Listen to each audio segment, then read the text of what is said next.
Good morning, good morning, good morning. Welcome back, everyone, to a new week, and we're starting it off with DXY on $1 or a weekly time frame. The reason why I wanted to start off with the weekly is because it's a fresh week, and then I wanted to show you that, look, we are finally touching back at the 100 EMA at 101, 102 basically area, finding consolidation with this week. This week, if we can hold this level and look for upside, I'm looking for that 103 level, basically $1 up, and then if we can get even higher, I'd be more gracious for that. If we find weakness at the closer to the end of the week and we lose this 101 level, then I can look for us to try to find some support over here at the $99 level. If that happens, you will obviously see some really nice upside on Bitcoin and ETH and tech stocks.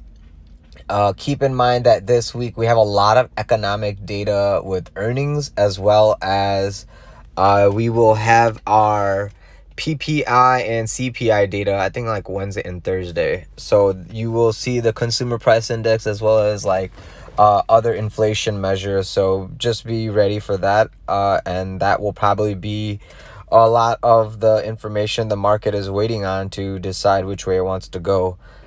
Keep in mind, here's your daily time frame. We are opening and closing under the EMA of 102.30, and that is giving you more of a push to the downside. So do be aware and ready of that $99 level, the $100 level.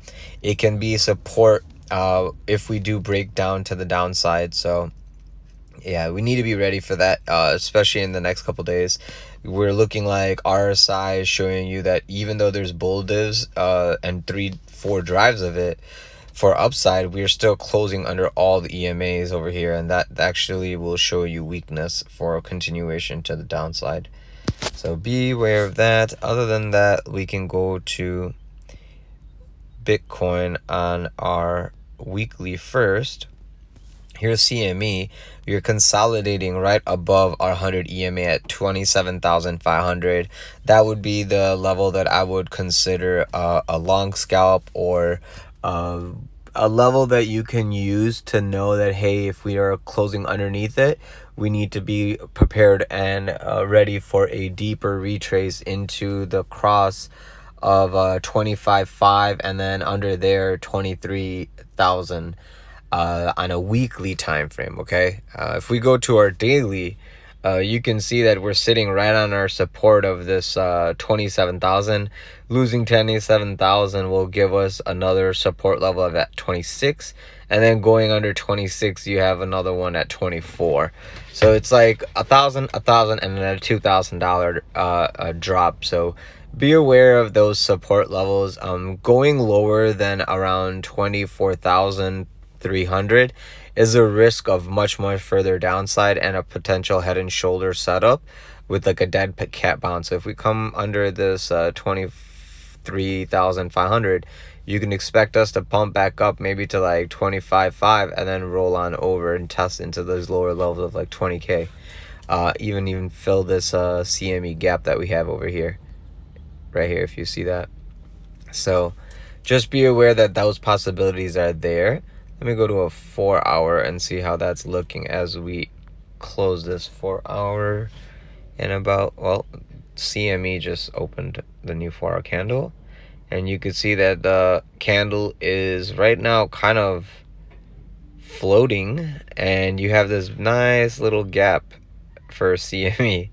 So be aware that from 28,300 to 28,000 is about a $200 gap, that if it wants to fill to the downside, you could use this as a buying opportunity at 28k to go test into the previous week's high of 28,900, 29,000. And if this consolidates here and we find support here at 28.3, well, then 29 would be the next natural path of least resistance target to go test into, because the support of the bottom is holding, and next thing would be to test the top. What I mean is like this. See, this little support is holding, And then we would want to go test the top. Oops. This top side. And price is just squeezing and consolidating in between those two levels. So time will tell where we will go next. Let's go look at Ethereum on a weekly first.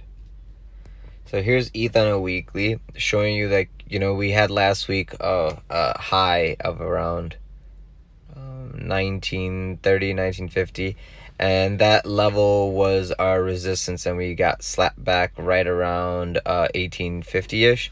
This week we need to basically close above 1770. As long as that occurs, we can find sideways and up continuation. So be aware that we are watching this 1850 and we're watching this 1750 level. We do not want to close a weekly candle under 1750. And as long as we do that, we got path to further upside. If we lose 1750, 1620 to 1600 is the last layer of support. And then under that is then we're going to be putting in a different kind of scenario. So be aware of that. Sorry. Let me go to the daily. So on the daily, you can see we still have a little bit of room to test into the 2050 level. As long as we're holding the 10 MA as support, so that's at 1845 right now. As long as you're holding the daily above that, we should just look for sideways and up. The second you have a 4-hour close under 1840, you can be prepared and ready for the test of 1780. And if we can use that as a support bounce area, we can get that long off 1780, take profit at around 1850, and hold a little bit into the 2000 or 1900 test. So you can ladder out. But this is a good long scalp area around 1770. And 1680 also is an ideal spot. So keep those levels in mind. It's only when price action starts closing under 1680 on a 4-hour open and close that I'm going to be more skeptical of any upside continuation. I'll assume that a dead cat bounce scenario, and then to short off this level for a test of 1500 would be more logical. So be aware of that. Going to the 4-hour chart, you can see that we've been grinding the 21 EMA for support all weekend. Losing that now with a 4-hour open close under 1850 would be a warning for us to test lower into 1730, 1740 area. But if that area holds, you can use 1730, 1740 as a long scalp area, such as that 1650 area, as you see, as per the 4-hour EMAs, like here to here. It's a good long scalp area because all the liquidity is trapped in this sideways range, that breaking the range in one direction or the other, it will be beneficial for the market maker to collect liquidity. So be aware that to the downside can come quick, and then we can reverse back up as the US markets are opening, since everyone is coming back from weekend, Easter fun, and ready to get back into trading. So let's see which way the market goes. It's a little early. It's 6:45 a.m. So you have about 2 hours before US opens. Until then, just be careful that the levels that you are monitoring are holding. If you see the open and closes under those support levels, be ready to act, because the market can move quickly to fill that CME gap to the downside. Not that it's supposed to happen, or it is, but I'm just saying that that possibility is there. And since it's a big gap, we don't want to not be ready for a fast move to it. It's a buying opportunity and a take profit opportunity for shorts if you're in it. Aside from that, guys, I hope you guys had a great Easter weekend. If you have any questions or concerns, leave it in the comment section below. If there are any other assets you would like me to cover, leave it in the comment section below, and I'll get back to you in the next video. If you guys could do me a favor, leave a like, subscribe, press the bell button for notifications. I would greatly appreciate it. If there's anyone else that you know that trades crypto, feel free to recommend our material to them. I would greatly appreciate it. The last thing I would greatly appreciate is if you have any other questions or concerns, leave it in the comment section below, alongside with all the other affiliates services that we use ourselves and recommend that you do. It helps the channel grow, so thank you. If you would like to trade with me live or join me for a session on the Discord, our Discord link is in the description of this video below as well. Feel free to join us there after this video. Thank you guys. Have a great day. Have a good morning, and I'll see you guys soon. Bye-bye.